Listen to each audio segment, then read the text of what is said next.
¿Qué tal, queridos amigos? Es importante dentro de esta gran polémica que se arma a cada rato entre los que desean apoyar al presidente en cualquier circunstancia y ante cualquier cuestionamiento que se le haga, y aquellos que furibundos reclaman más fuerza en la crítica contra Andrés Manuel López Obrador y constantemente montan memes, hay ofensivos comentarios, hay señalamientos directos que obviamente tienden a descalificarlo y a mordisquear su administración pública. Entre estos dos bandos es muy difícil alcanzar el punto medio.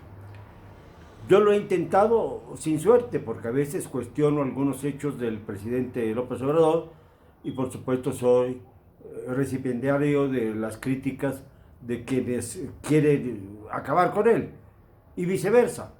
Cuando hago un cuestionamiento me caen encima aquellos que desean que uno únicamente hable de las bondades del régimen, porque de otra manera cae entre los traidores de la Cuarta Transformación. Es algo muy peculiar que antes no se había dado en nuestro sistema político mexicano, aunque lamentablemente hay que decir que ya cerca del primer informe no podemos decir que hayan sido modificadas las reglas del viejo sistema. Al contrario, vemos que los empresarios felones de hace un sexenio siguen siendo los que dirigen la economía en la actualidad, ya quienes el presidente pide de manera muy sistemática su ayuda para salir adelante, incluyendo a los criminales, como Germán Larrea o de Arrea Mota Velasco, el responsable del asesinato ecológico de México y de por lo menos un centenar de mineros que han trabajado o que trabajaron bajo sus empresas con condiciones infrahumanas. Bueno, fuera de esto, es interesante recalcar que de lo que se trataba es de no caer en las antiguas costumbres del viejo régimen.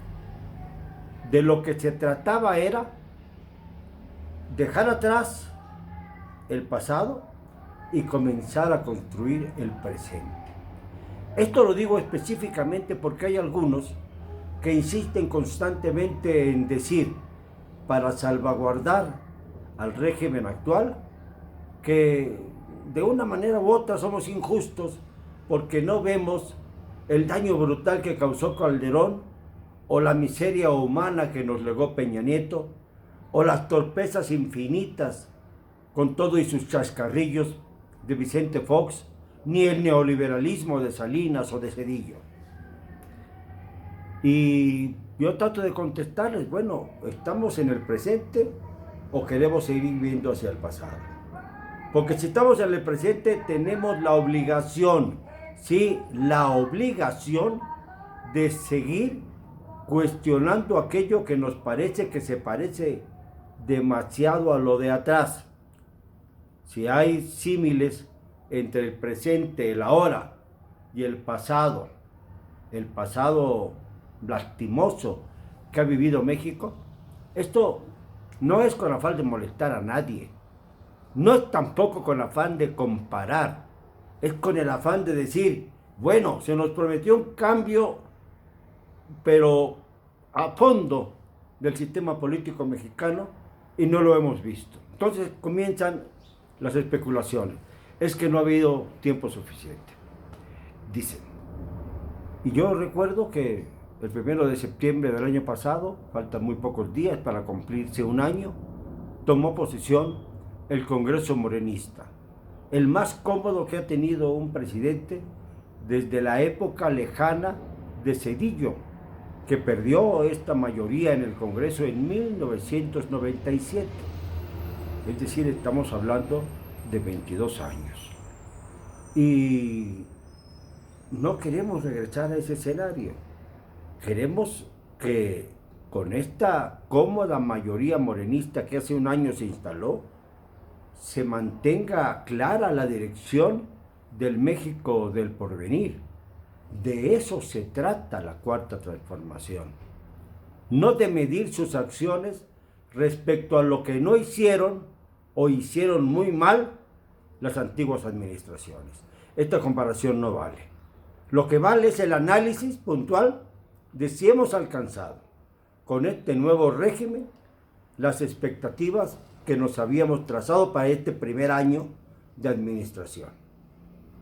Por eso preguntaba yo hace unos días si hemos mejorado respecto a diciembre del año pasado, de 2018 hasta ahora, o sentimos que estamos igual, o sentimos que estamos peor. Peor no, porque realmente pues no ha habido actos de genocidio brutales como los que se vivieron en la época de Peña.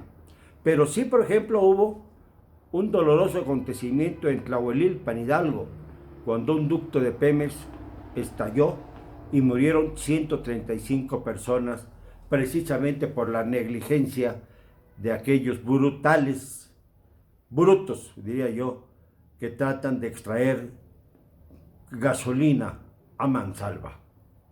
Estos miserables causaron la muerte de 135 mexicanos depauperados, que obviamente también trataban de beneficiarse de eso que se llama huachicol.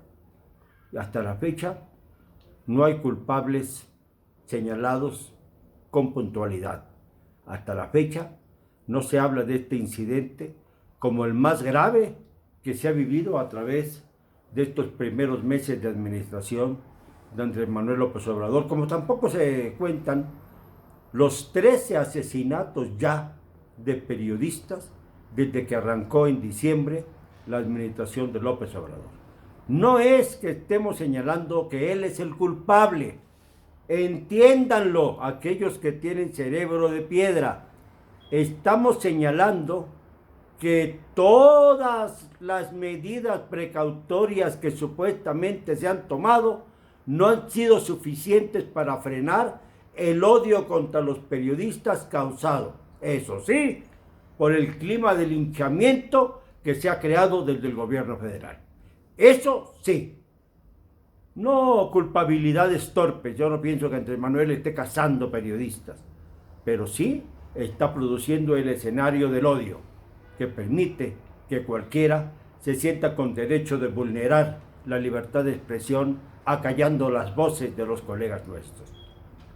En fin, que no podemos comparar el hoy con el ayer, que tenemos el deber de señalar lo que pasa hoy para evitar que siga pasando mañana.